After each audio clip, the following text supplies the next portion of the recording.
How's it going, everybody? Welcome to another episode of Satisfactory. Hope you guys have been enjoying the series so far. I know I have. And I also did a oopsie. Half recorded this episode and then realized that OBS had apparently switched my microphone input, which, why it did that, I have no idea because nothing has updated. I blame Windows because Windows likes to do that sometimes, where it likes to change my audio settings. I genuinely don't understand why it does it, but just to kind of catch you guys up on the work we did, although a little bit boring, I suppose, so I guess in a way it was helpful.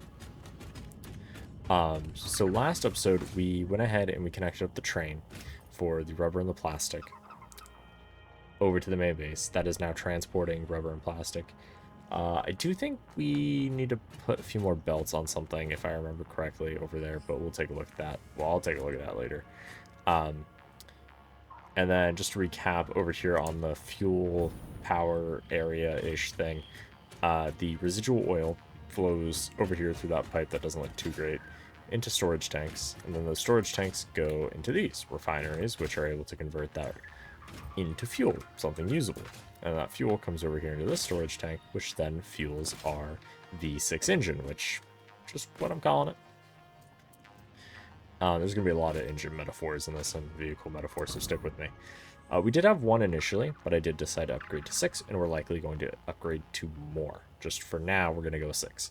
It is important to note, these each generate 250 megawatts in total, so altogether we have 1,500 megawatts. The other changes I went ahead and made is I put this whole platform on a separate grid from the main grid, so that we can start part of the factory up, kind of like an engine. So what we can do is anytime the power blackouts or brownouts, mainly blackouts, because brownouts we can usually recover from, but a blackout is tougher. So in order to fully recover, we disconnect this like it is currently from the main grid, and then we can come over here down below and connect up the starter.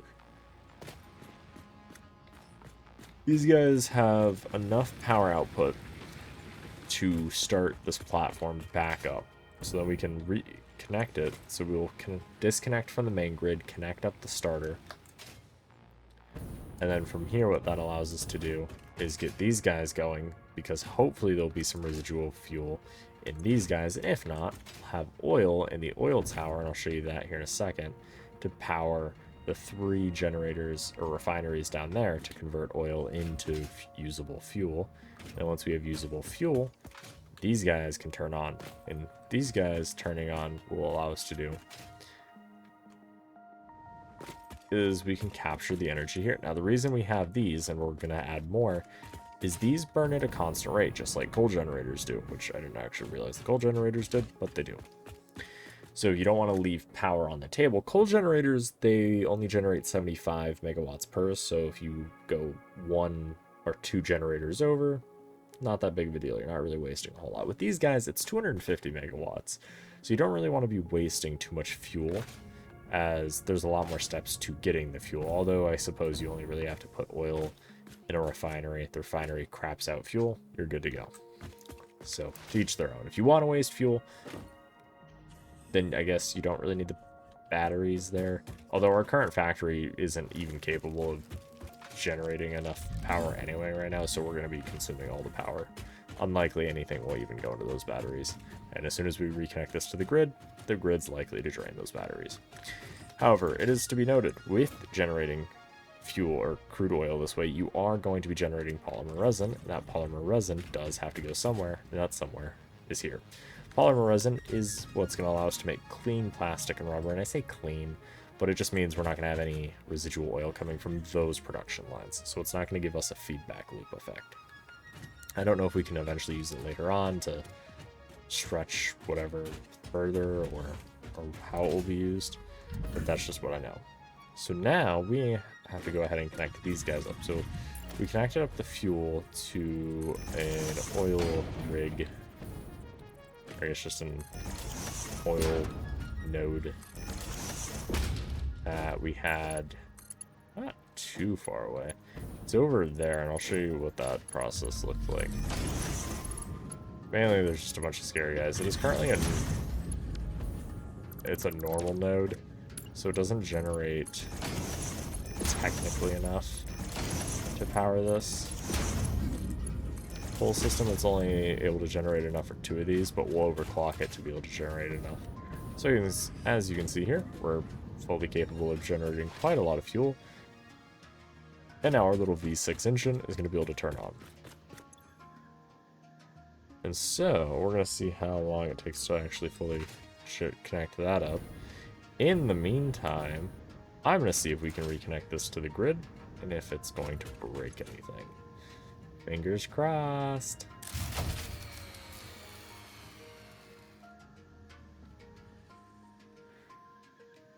Well, we are now reconnected to the grid.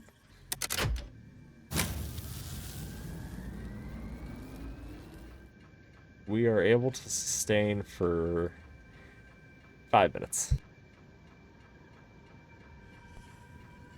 The battery here is acting as a buffer so that the grid doesn't shut down, which is ideal. So this is the ideal scenario in which our current max consumption far supersedes any capacity for which we could actually generate. But what the battery buffer is allowing us to do is it's able to start the factory back up, because depending on where your factory is sitting, there very well could be a scenario in which you just need to overcome that initial state of consumption, of everything kind of turning back on.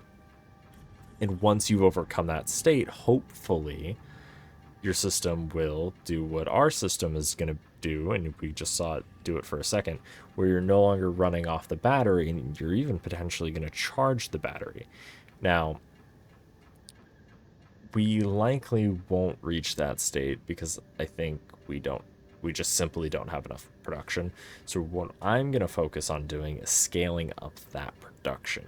So likely what we're going to go ahead and do is double the production here, or honestly, because one of these pipes is able to transport 300. We're currently only consuming 180 out of it. I think we're going to scale it up to 1 pipe amount, because we currently only have Mark 1 pipe. So we're going to do it both on this end and the other end. So we're going to scale it up to that, and then from there see how much fuel we can produce, and depending on how much fuel we can produce from the one node, well, again, 1 pipe, because it doesn't matter how much oil we have right now without adding in additional pipes. We're capped on just the flow rate of this 1 pipe, right?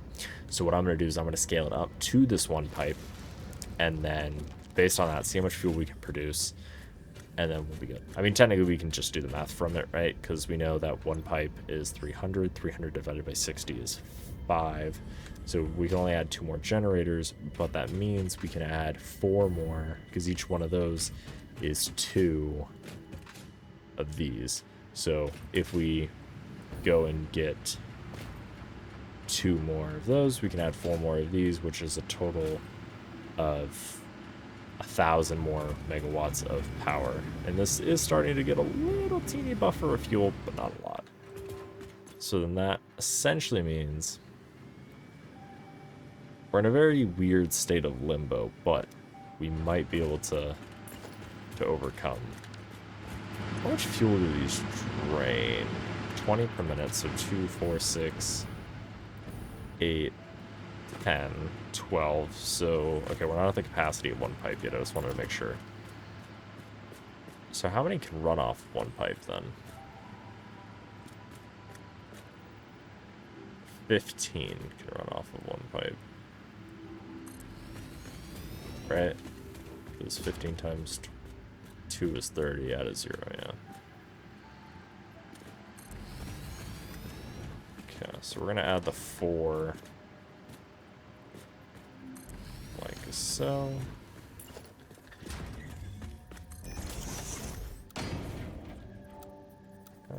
Zoop.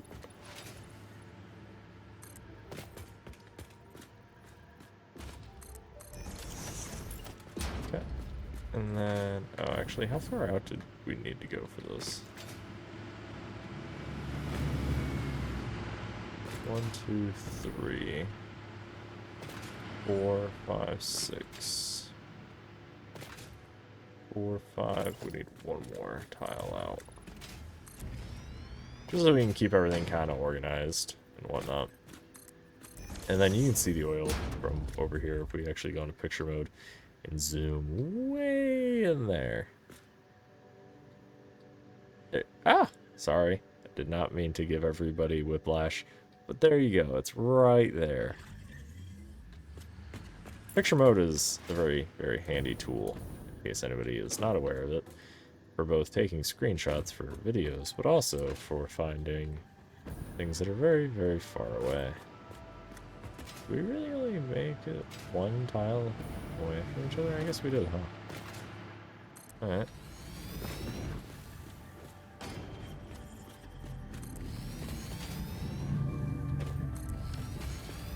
Yeah. Like a so, like a so. Oh, is it really not?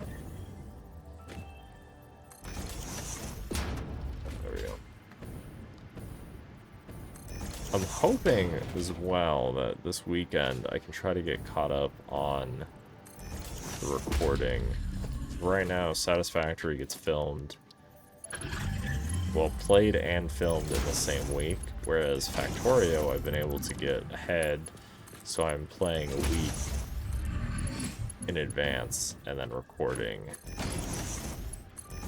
about a week in advance, which is really nice because then it gives me reprieve from having to record midweek like I am with this episode, but it also allows me to just make sure that everything's out on time, as well as having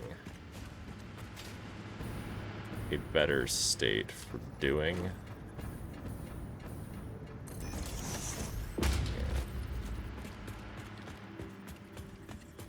If that makes sense, at least.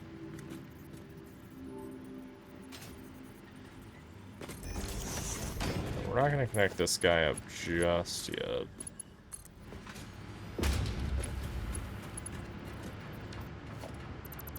Quickly disconnect this. Okay. Control has functioned with no issue.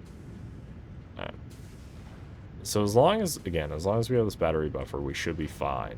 Because this helps offset. Because if we didn't have this buffer, the factory would have shut down by now. Because every time it's draining is a second that the factory could have shut down. Because we are superseding our actual capacity. But I'm hoping once we get the other 6 turned on, well, 4 turned on, we should be at a process that allows us to function. Now, it's also important to note that with the other part of the factory coming on, this is going to start producing because we are storing, which means this guy's going to have residual fuel, which means this guy is going to be producing fuel oil.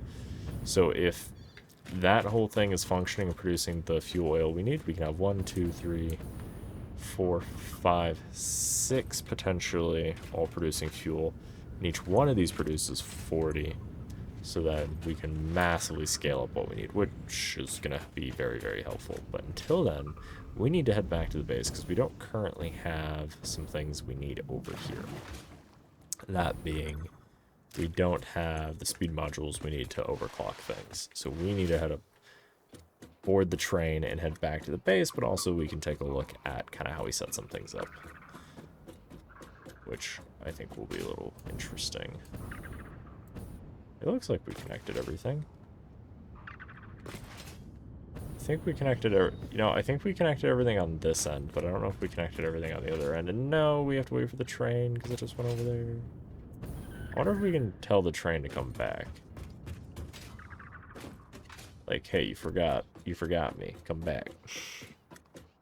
Maybe. Probably, because I think you can do that in Factorio. I also need to figure out why it only goes on one side. What the? Alright, train station.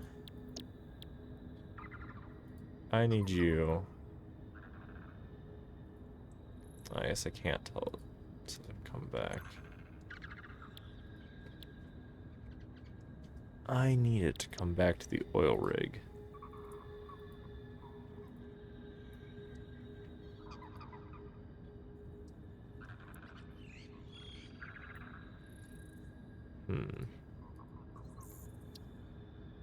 I guess I could edit it and tell it to... No, we'll let it run its purpose, but while we're doing that, so the way we have it set up is this one fully handles all the plastic, and this one fully handles all the rubber. So as just passively through time, they're both going to fill up. Now, eventually what we'll probably have is likely we'll have a third car for something, depending on whatever product we want, or we can also do a split. We could probably do 50-50.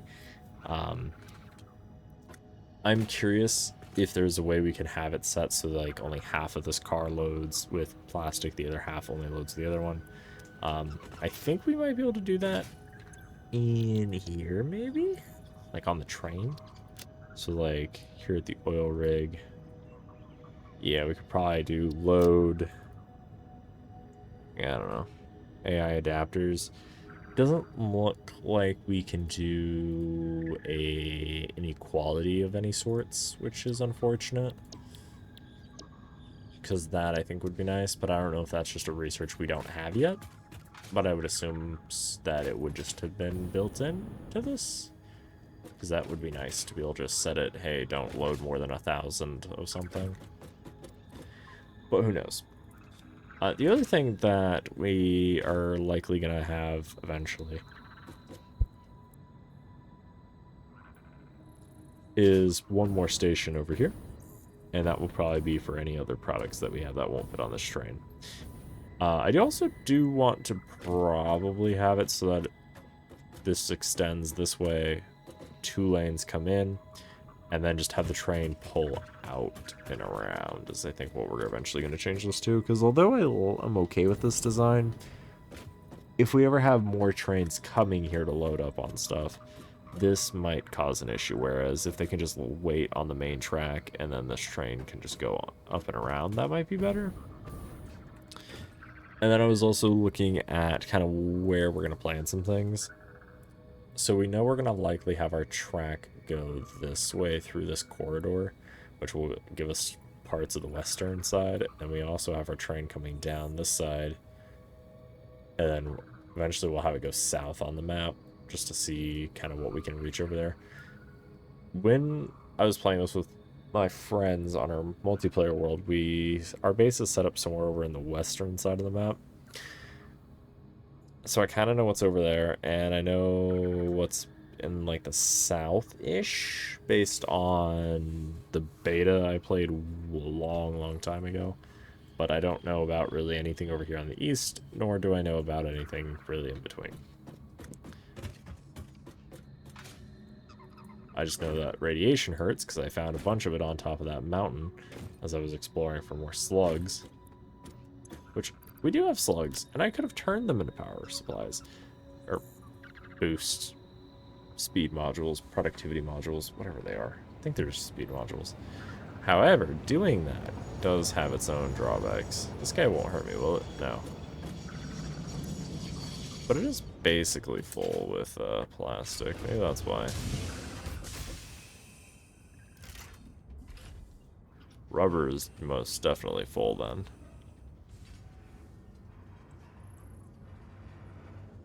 Didn't it used to do that?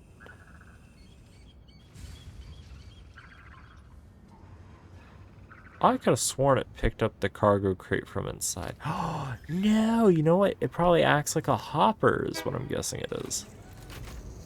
So before it probably went in, grabbed the container, right? So it initially placed the container, but then it was like, oh, if you need more of a resource, it's inefficient to reload and unload a container when we can just load up the container that's already there, you know?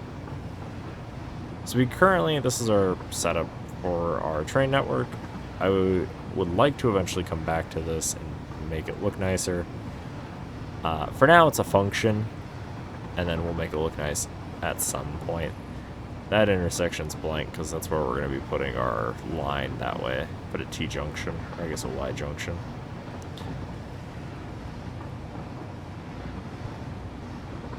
I'm just glad that we have a train functioning. That's honestly the only thing that I'm happy about.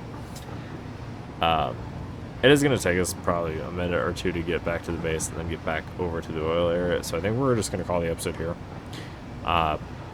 Just for the sake of time, because it does look like we are about out of time.